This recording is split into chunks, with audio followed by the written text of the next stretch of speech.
Okay बेटा, अस्सलाम वालेकुम। उम्मीद है खैरियत से होंगे आप लोग।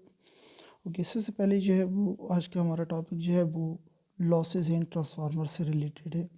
ठीक है, कि हमारे पास जो ट्रांसफार्मर को कल हमने जो है वो डिस्कस किया था, और इसमें जो है वो हमने ये चीज़ें जो वो डिस्कस की थी कि आपके पास जो है वो ये ट्रांसफार्मर, इसमें जो है वो प्राइमरी कॉइल और सेकेंडरी कॉइल, और इसका आगे जो है वो जो फ्रेम होता है उसको हम क्या कहते हैं, कोर कहते हैं। ठीक है, और ये जो है वो आपका सॉफ्ट आयरन का बना होता है। अब यहाँ पे उसके बाद हमने कहा था कि आपके पास प्राइमरी कॉइल में से करंट की कंडक्शन होगी, और यहाँ पे इसकी मैग्नेटिक फील्ड, और फिर जो है वो मैग्नेटिक फील्ड आगे जाएगी सेकेंडरी कॉइल के अंदर, और फिर जो है वो एक लूप की शक्ल में वो मैग्नेटिक फ्लक्स जो है वो क्या करती है, वो आपके कोर के अंदर जो है वो ट्रेवल करती है। बात समझ आ रही है। और ये जो कोर होती है, इस कोर की जो हमारे पास सक्सेप्टिबिलिटी जो कांस्टेंट था वो बहुत ज़्यादा आता, और इस वजह से हमने कहा था कि जो फ्लक्स है वो इसी कोर के अंदर जो है वो रहती है, और इससे बाहर जो है वो फ्लक्स नहीं जा सकती। बात समझ आ रही है। अब यहाँ पे हमारे पास जो आज का टॉपिक है वो है आपका लॉसेस इन ट्रांसफार्मर से। अब यहाँ पे हमारे पास दो किस्म की जो है वो लॉसेस होती हैं। एक हम कहते हैं कि आपके पास जो है वो कोर लॉसेस है, और दूसरा आपके पास कॉपर लॉसेस। कॉपर लॉसेस जब हमारे पास क्या होती है कि जो आपके पास ये ट्रांसफार्मर है, इसकी जो है वो एक प्राइमरी कॉइल और सेकेंडरी कॉइल, और हमने क्या कहा था कि हमने वायर को वाउंड किया हुआ है। ठीक है, और ये वायर जो है वो आपकी कॉपर की जो है वो होती है। बात समझ आ रही है। अब यहाँ पे हम डिस्कस करेंगे कि एक चीज़ आपके पास कोर है और दूसरी आपके पास यहाँ पे जो है वो वायर है, जो प्राइमरी और सेकेंडरी कॉइल हमने बनाए हुए, तो इसमें से लॉसेस जो है वो किस तरह पॉसिबल हो सकते हैं।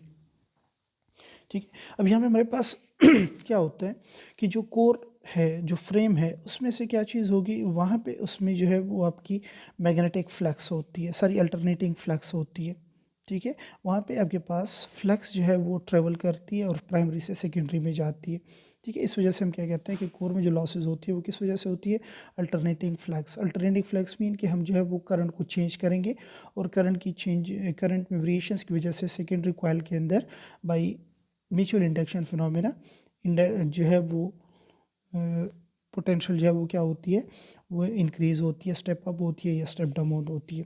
दूसरा हमारे पास जो वायर है, उस वायर में क्या चीज़ होती है, वायर के अंदर जो है वो करंट की कंडक्शन होती है, और जब करंट जो है कंडक्ट करेगी तो उसमें से जो है वो इन रेजिस्टेंस होगी वहाँ पे वायर की, और उस वायर में रेजिस्टेंस की वजह से जो है वो क्या होती है, लॉसेस होते हैं, एनर्जी की लॉसेस होते हैं।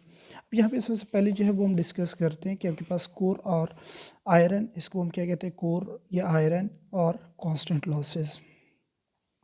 ठीक है, इसको जो है वो हम ये नाम जो है वो दे रहे हैं। अब इसमें इसमें जो है वो हमारे पास दो किस्म के जो है वो लॉसेस होती हैं।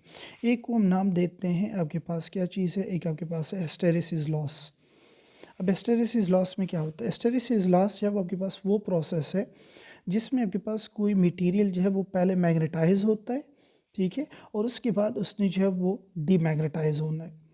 बात समझ आ रही है। ठीक है, एक जो है वो जो साइकिल आपके पास होती है, तो वो साइकिल मैग्नेटाइजेशन की और डीमैग्नेटाइजेशन की। कोई चीज़ जो है वो मैग्नेटाइजेशन कैसे होगी, हमने बात की थी इस पर कि अलाइनमेंट ऑफ डोमेन्स। ठीक है, और इसके अकॉर्डिंगली फिर हमने क्या कहा था कि पास जो है वो diamagnetic material, paramagnetic material and ferromagnetic materials. और ये जो आयरन कोर हम यूज़ करते हैं, इसकी फेरोमैग्नेटिक जो नेचर है वो ज़्यादा होती है, और इस वजह से हम यहाँ पे इसको एज ए कोर में जो है वो यूज़ करते हैं। इसमें आपके पास क्या होगा कि जब आप एसी फ्लक्स जो है वो वहाँ पे प्राइमरी कॉइल में से जो है वो क्या करते हो, आप करंट को जो है वो चेंज करोगे, तो डेफिनेटली आपके पास फ्लक्स की वैल्यू जो है वो क्या होगी, चेंज होगी। फ्लक्स की वैल्यू जो है वो कैसे चेंज होगी, कि आपके पास जो कॉइल है वो कॉइल जो है सोलेनोइड के शेप में, और इसकी जो मैग्नेटिक फील्ड होती है म्यू नॉट एन आई की इक्वल होती है। बात समझ आ रही है। अब यहाँ पे लेट्स सपोज अगर मैं करंट की वैल्यू को चेंज करूँगा तो आपके पास बी की वैल्यू जो है वो चेंज होगी, और जब बी की वैल्यू चेंज होगी तो इट मीन्स कि फ्लक्स ने जो है वो आगे क्या होना है, चेंज होना है। बात समझ आ रही है। तो ये चीज़ हमारे पास क्या है कि जब हम यहाँ पे कॉइल में से करंट को जो है वो चेंज करेंगे, उसकी वजह से मैग्नेटिक फील्ड चेंज होगी, और जब मैग्नेटिक फील्ड में वेरिएशंस आएंगी तो इट मीन्स आपके पास फ्लक्स जो है वो ऑटोमेटिकली क्या हो जाएगा, चेंज हो जाएगा। तो यहाँ पे हमारे पास जब हम यहाँ पे करंट की वैल्यू जो है वो चेंज करेंगे, और करंट की वैल्यू जो है आपके पास किस तरह चेंज होती है कि चूँकि हम अल्टरनेटिंग सोर्स यूज़ कर रहे हैं, तो उसमें हमने डिस्कस किया था कि आपके पास जो इसकी एसी की जो लूप होती है वो इस तरह होती है, उसमें वेरिएशंस जो है वो प्लस माइनस 1 के दरमियान में होती है। ठीक है, यहाँ पे आपके पास 0, फिर जो है वो +1, फिर 0 और फिर जो है वो आपके पास -1 और फिर 0 की तरफ। बात समझ आए? तो ये करंट में जो है वो वेरिएशंस आ रही है और उस करंट में वेरिएशंस की वजह से बी की वैल्यू चेंज होगी, और जब बी की वैल्यू चेंज होगी तो फ्लक्स चेंज होगी। तो इट मीन्स कि जब फ्लक्स में वेरिएशन हम करेंगे तो उसकी वजह से क्या होगा, वहाँ पे आपके पास जो कॉइल होती है वो जो है वो मैग्नेटाइज होगी, और फिर आगे जो है वो क्या होगी, वो डीमैग्नेटाइज हो जाएगी। ठीक है, और ये जो साइकिल आपके पास है कि जब आपके पास जो है वो मैग्नेटाइजेशन और डीमैग्नेटाइज मीन करंट आ रही है, ठीक है, यहाँ पे कोई करंट नहीं है तो यहाँ पे कोई मैग्नेटिक फील्ड नहीं है। करंट जो है वो जनरेट होती है, डेवलप होती है, मैग्नेटिक फील्ड भी आगे जो है वो डेवलप हो रही है। करंट जब -1 की तरफ जाएगी तो इट मीन्स मैग्नेटिक फील्ड की वैल्यू भी जो है वो क्या हो जाएगी, कम हो जाएगी। ठीक है, अब ये जो लॉसेस होते हैं इसको हम क्या कहते हैं, हिस्टैरिसीस लॉस। अब इसके लिए जो है वो एक इक्वेशन हम यूज़ करते हैं, और ये इक्वेशन जो है वो हमारे पास क्या है, PH = KH into BM 1 × 10⁻⁴ into F into V। ठीक है, इट मीन्स कि आपके पास जो हिस्टैरिसीस लॉसेस है वो किस फैक्टर्स पे आपको डिपेंड कर रही है। सबसे पहले KH आपके पास है वो हिस्टैरिसीस कांस्टेंट है, जो कि मटेरियल के ऊपर जो है उसकी नेचर के ऊपर डिपेंड कर रहा है। कौन सी चीज़ जो है वो लेट्स सपोज आयरन है, एल्यूमिनियम है, कॉपर है, कौन सी चीज़ है वो कितना जल्दी उसने मैग्नेटाइज होना है और कितना जल्दी उसने डीमैग्नेटाइज होना है। उसके बाद जो BM है, BM आपके पास फ्लक्स डेंसिटी है। ठीक है, उसके बाद F जो है वो आपके पास फ्रीक्वेंसी है, किस चीज़ की, आपके पास AC सोर्स की जो है वो फ्रीक्वेंसी होती है। ठीक है, क्योंकि यहाँ पे आप देखिए कि यहाँ पे जो है वो साइकिल्स आपके जो है वो कंप्लीट हो रहे हैं, तो इट मीन्स ये जो है उसकी फ्रीक्वेंसी, और V जो है वो आपके पास क्या हो जाएगा, ये जो है वो आपके पास वॉल्यूम। उसके बाद दूसरा जो कोर और आयरन और कांस्टेंट लॉसेस में जो इसमें दूसरी चीज़ है जो हमारे पास है वो है आपके पास एडी करंट लॉसेस। अब एडी करंट लॉसेस जो है वो हमारे पास क्या चीज़ होती है, मैं थोड़ा सा इसको जब एडी करंट को पहले जो है वो डिफाइन कर लूँ, तो हमारे पास एडी करंट्स क्या चीज़ होती है, इसके मैं थोड़ा सा टच दूंगा। आपके पास क्या होगा कि जो करंट प्रोड्यूस होती है due to induce EMF in a metal, और वो मेटल को जब आप चेंजिंग मैग्नेटिक फ्लक्स के अंदर आप लेट्स सपोज आप जो है वो सेल्फ इंडक्शन वाला फिनोमेना आप माइंड में रख दो कि सेल्फ इंडक्शन में क्या होता है, कॉइल में से करंट की कंडक्शन हो रही है। ठीक है, और उसी कॉइल के अंदर जो है वो क्या होती है, EMF भी इंड्यूस होती है, जिसको हमने सेल्फ इंडक्शन फिनोमेना में डिस्कस किया था। अब लेट्स सपोज अगर जो है वो इस मेटल सरफेस के अंदर जो वो इंडक्शन होती है, तो इंडक्शन को हमारे पास वो किस चीज़ की इक्वल होती है, ∇φ/∆t। बात समझ आ रही है? लेट्स सपोज अगर मैं n को जो है वो 1 की इक्वल लेता हूँ बाय फेराडे लॉ। ठीक है, तो n 1 की इक्वल हो जाएगी और ∇φ/∆t की इक्वल हो जाएगी। अब लेट्स सपोज अगर जो है वो R हम लेते हैं, R इज़ द रेजिस्टेंस। ठीक है, हम जो है वो किसी जो मेटल है, कोई भी चीज़ आप लेते हैं उसमें की कोई ना कोई जो वहाँ पे रेजिस्टेंस होती है। No by definition V = IR, और R will be gets equal to I की इक्वल। ठीक है, और we can write as R जो है वो आपके पास किस चीज़ की इक्वल हो जाएगा, R will be gets equal to E/I की इक्वल हो जाएगा। बात समझ आ रही है? अब यहाँ पे I की वैल्यू अगर मैं डिफाइन कर लूँ तो I will be gets equal to E/R की इक्वल हो जाएगी वैल्यू। बात समझ आ रही है? अब यहाँ पे जो E है, E की वैल्यू, ये जो है इंड्यूस EMF की वैल्यू यहाँ पे इस इक्वेशन में अगर मैं पुट करता हूँ तो ये वैल्यू आपके पास आ जाएगी I will be gets equal to ∇φ/ आपके पास R∆t। बात समझ आ रही है? लेट्स सपोज ये जो है हमारे पास इक्वेशन 1 को का नाम दे रहा हूँ इसको मैं, और ये जो है आपके पास इक्वेशन 2 आ गई है। Is it clear? अब लेट्स सपोज अगर जो है वो यहाँ पे हम किसी मेटल सरफेस को या किसी कंडक्टर को हम डिस्कस कर चुके हैं कि जब इसको जो है वो एक्सटर्नल मैग्नेटिक फील्ड के अंदर जब मैं इसको रखता हूँ तो इसके ऊपर जो है आपके पास फोर्स लगती है, और वो फोर्स किस चीज़ की इक्वल होती है, F = BIL। ठीक है, साइन थीटा मीन कि वो जो है वो BIL साइन थीटा जो हम डिस्कस कर चुके हैं। तो यहाँ पे मैं इसका मैग्नीट्यूड ले रहा हूँ मैक्सिमम, और F will be gets equal to F = BIL। इसको मैं इक्वेशन 3 का नाम दे रहा हूँ। बात समझ आ रही है?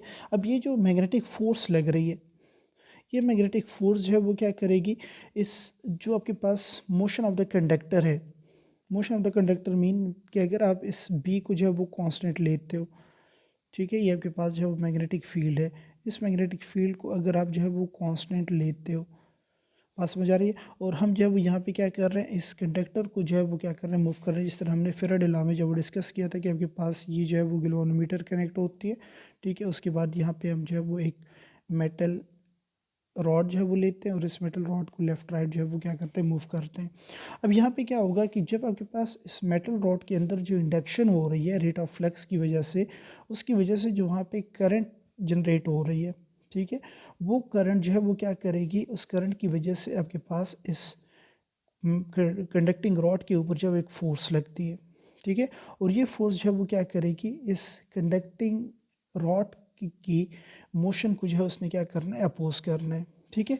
उसके बाद अगर हम जो है वो यहाँ पे पावर डिसिपेशन हम चेक कर ले तो P equals to V I और V equals to I R, तो ये हमारे पास इक्वेशन आ जाएगी P equals to I square R, जो कि इलेक्ट्रिकल पावर के लिए हमारे पास रिलेशन आ रही है। अब यहाँ पे अगर मैं जनरलाइज इसको करूँ तो हमारे पास क्या हो रहा है कि आपके पास एक जो है वो एक्सटर्नल मैग्नेटिक फील्ड के अंदर जब वो आपने एक बाय फेराडे लॉ की आपने किसी कंडक्टिंग रॉड को जो वो रखा हुआ है और उसको आप लेफ़्ट राइट मूव कर रहे हो, तो डेफिनेटली वहाँ पे जो है वो क्या होगी, इंडक्शन होगी, ठीक है। और उस इंडक्शन की वजह से वहाँ पे अगर इस कंडक्टिंग रॉड की थोड़ी बहुत रेजिस्टेंस है तो इट मीन्स कि वहाँ पे करंट जो है वो क्या होती है, इंड्यूस हो जाएगी।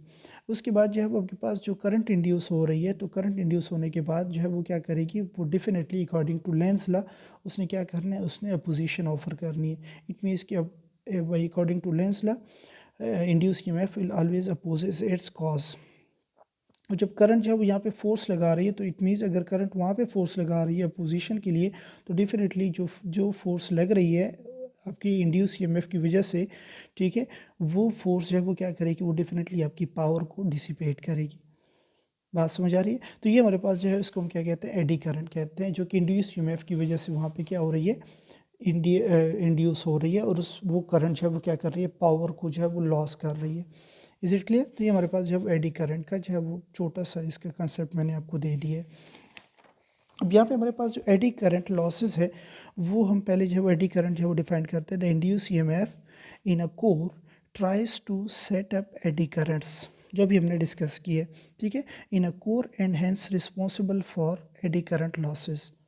बात समझ आ रही है। जो इंड्यूस ईएमएफ होगी उसकी वजह से जो करंट जनरेट होगी, उस करंट ने आगे जो है वो क्या करना है, पोजीशन ऑफर करनी है, और उसी को हम क्या कहते हैं, एडी करंट लॉसेस कहते हैं। और इसके लिए जो हमारे पास इक्वेशन है, वो इक्वेशन जो है हम लेते हैं P E equals to K E dot B M square dot F square dot T square. अब बाकी जो आपके पास पी ई है वो एडी करंट लॉसेस है, के ई जो है वो आपके पास क्या है, वो आपके पास हिस्टैरिसीस कांस्टेंट, ठीक है, एडी करंट लॉस जो है वो हो जाएगा। उसके बाद जो है वो बी एम स्क्वायर जो है वो मैग्नेटिक फ्लक्स डेंसिटी हो जाएगी, ठीक है, मैक्सिमम मैग्नेटिक फ्लक्स डेंसिटी। उसके बाद एफ जो है वो आपके पास क्या है, वो फ्रीक्वेंसी है, और जो टी स्क्वायर है ये टाइम नहीं है, ये जो है वो हमारे पास किस चीज़ की इक्वल है, ये आपके पास थिकनेस ऑफ कोर, ठीक है, आपके पास जो थिकनेस है वो जो है वो कितनी होगी। बात समझ आ रही है। उसकी थिकनेस के ऊपर भी आपकी जो है वो एडी करंट जो है वो वैल्यू डिपेंड कर रही है, क्योंकि एडी करंट जो है वो आपकी किस चीज़ के ऊपर क्या डिपेंड कर रही है, रेजिस्टेंस के ऊपर, ठीक है। और जब रेजिस्टेंस को हम लेते हैं तो रेजिस्टेंस जो है वो आपके पास किस चीज़ के ऊपर है, रो एल डिवाइड बाई ए।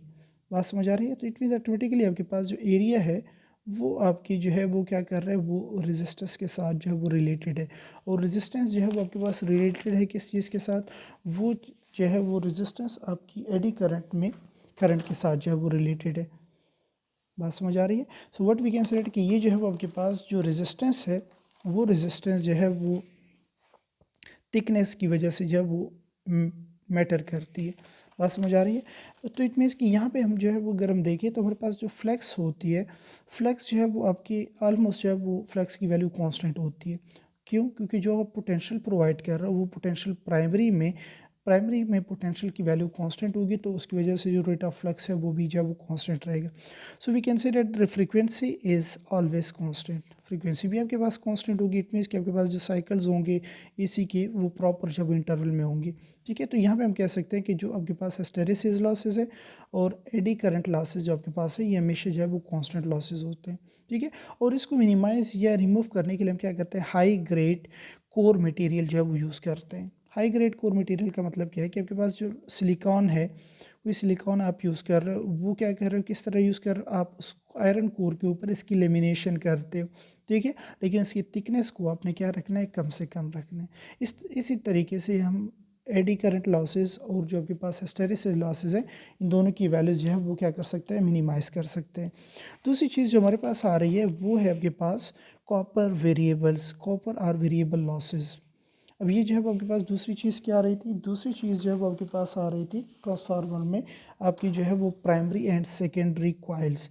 ठीक है, इट मीन्स कि यहाँ पे आपने जो है वो वायर को वाउंड किया होता है और प्राइमरी में आपके पास जो है वो रेट ऑफ फ्लक्स और सेकेंडरी में आगे जो है आप एज आउटपुट की जो है वो क्या लेते हो, पोटेंशियल की वैल्यू आप लेते हो जिसको आपने स्टेप अप या स्टेप डाउन किया होता है। तो यहाँ पे हम कहते हैं कि जो आपके पास कॉपर लॉसेज है are due to power wasted in a form of I square R. ठीक है, और इसको हम इसी वजह से आई स्क्वेयर आर लॉसेज भी कहते हैं। क्या कहते हैं इसको हम, आई स्क्वेयर आर लॉसेज भी हम कहते हैं। इट मीन्स कि जो आपके पास पावर की वैल्यू हमने पहले पहले जो है वो उसमें डिफाइन की P equals to V I और P equals to I square R. तो इट मीन्स कि जो आपके पास प्राइमरी कॉइल है इसमें जो है वो पावर की लॉसेज जो हो रही है वो I one square R one हो जाएगी, और जो सेकेंडरी में आपके पास पावर की लॉसेज हो रही है वहाँ पे आपके पास आई टू स्क्वेयर आर टू की इक्वल वैल्यू आ जाएगी। बात समझ आ रही है। अब यहाँ पे जो हमारे पास ये जो फैक्टर्स हैं, ये जो कॉपर और वेरिएबल लॉसेज हैं वो किन फैक्टर्स पे आपकी जो है वो डिपेंड कर रही है, ये जो है वो आपके पास डिपेंड कर रहे हैं किस चीज़ के ऊपर, depends upon the amount of load current. ठीक है, अब अक्सर जो है वो आपके पास, और ये जो है वो कैन बी चेंज, और इसको हम चेंज कर सकते हैं depending upon the load connected. अब क्या करते हो, अब लेट्स सपोज आपने देखा होगा कि अक्सर गर्मियों में, ठीक है, समर में जो है वो आपके पास लोड जो है वो बहुत ज़्यादा हो जाता है। हर घर में जो है वो एक एक कमरे में दो दो पंखे हो जाते हैं, रूम कूलर हो जाते हैं, एसी जो है वो अक्सर लोग जो है वो लगा लेते हैं। तो इट मीन्स कि आपने देखा होगा कि गर्मियों में आपकी जो ट्रांसफार्मर्स है वो ज़्यादातर जो है वो ख़राब हो जाते हैं। किस वजह से, क्योंकि उनके ऊपर जो है वो लोड ज़्यादा हो जाता है, और लोड की वजह से क्या होता है, फिर हम कहते हैं कि इसकी कॉइल जो है वो ख़राब हो गई है।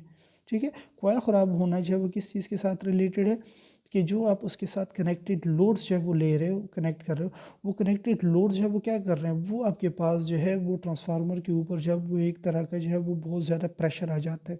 ठीक है, और जो इसकी रेजिस्टेंस है वो बहुत ज़्यादा जो है वो हो जाती है, और रेजिस्टेंस बहुत ज़्यादा होती है तो इट मीन्स कि करंट की वैल्यू जो है वो क्या हो जाएगी, वो आपकी जो है वो डिक्रीज़ हो जाएगी। अगर हम यहाँ पे जो है वो P equal V equals to I R में हम देखें सिंपल इक्वेशन में, तो I equals to V divide by R, और I is proportional to one by are.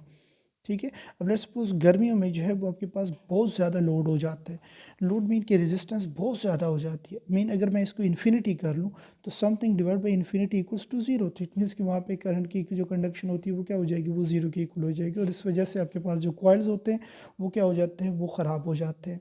बात समझ आ रही है। तो ये हमारे पास जो है वो, और ये कॉपर वायर्स जो है, कॉपर लॉसेस जो है वो क्या होते हैं, वो आपके पास वेरिएबल्स होते हैं, और ये किस चीज़ पे डिपेंड कर रहे होते हैं, ये जो है वो आपके पास लोड कनेक्टेड, लोड आप कम करोगे तो ऑटोमेटिकली उसमें से जो रेजिस्टेंस होगी, ठीक है, वो आपके पास कम हो जाएगी, और जब रेजिस्टेंस कम होगी तो डेफिनेटली आपके पास जो करंट है, करंट की कंडक्शन जो है वो ज़्यादा हो जाएगी। बात समझ आ रही है। अब यहाँ पे हमारे पास जो टोटल लॉसेज हमारे पास आ रहे हैं, एक जो है वो P I iron core losses, ठीक है, और दूसरा आपके पास कॉपर लॉसेज, ठीक है, और वेरिएबल लॉसेज। तो इसके लिए हम, हमारे पास जो रिलेशन है वो किन किन फैक्टर्स पर डिपेंड कर रही है, आपके पास हिस्टैरिसीस लॉसेज प्लस आपके पास एडी करंट लॉसेज, और जो सेकंड है जो कॉपर और वेरिएबल लॉसेज है वो आपके पास प्राइमरी एंड सेकेंडरी में जो पावर की डिसिपेशन हो रही है ड्यू टू रेजिस्टेंस, उसको हम क्या कहते हैं, कॉपर और वेरिएबल लॉसेज। तो ये हमारे पास किसी भी ट्रांसफार्मर में जो टोटल आपकी जो लॉसेस होते हैं वो ये चीज़ें जब आपके पास होती है। ठीक है, अब यहाँ पे जो है वो एक छोटी सी चीज़ इसके साथ कि रेटिंग ऑफ ट्रांसफार्मर, ठीक है, किसी भी चीज़ की, किसी भी डिवाइस की जो रेटिंग आपके पास होती है वो दो फैक्ट, वो जो है आपके पास लॉस इन है, मीन आप कोई चीज़ लेते हो, वो अगर मोबाइल आप ले रहे हो, वो जब अगर जल्दी हीट अप हो रही है, ठीक है, वो मोबाइल आपके पास जल्दी हीट अप हो रहा है, उसकी बैटरी हीट अप हो रही है, सो व्हाट वी कैन से, हम कहते हैं कि इसकी रेटिंग जो है वो कम होती है। ठीक है, इसकी मार्केट जो है उसकी मार्केट वैल्यू कम होती है, वो ज़्यादातर लोग जो है वो फिर यूज़ नहीं करते। तो इट मीन्स कि ट्रांसफार्मर में आपके पास दो लॉसेज होते हैं, जो है वो कॉपर कोर लॉसेज, दूसरा जो हमारे पास आयरन लॉसेज, और ये जो है वो कोर लॉसेज जो है वो सप्लाई वोल्टेज पे आपके डिपेंड करे कि उसमें आपके पास रेट ऑफ फ्लक्स होता है। ठीक है, और जो आयरन लॉसेज है उसमें जो है वो आपके पास करंट अक्रॉस वायरिंग्स।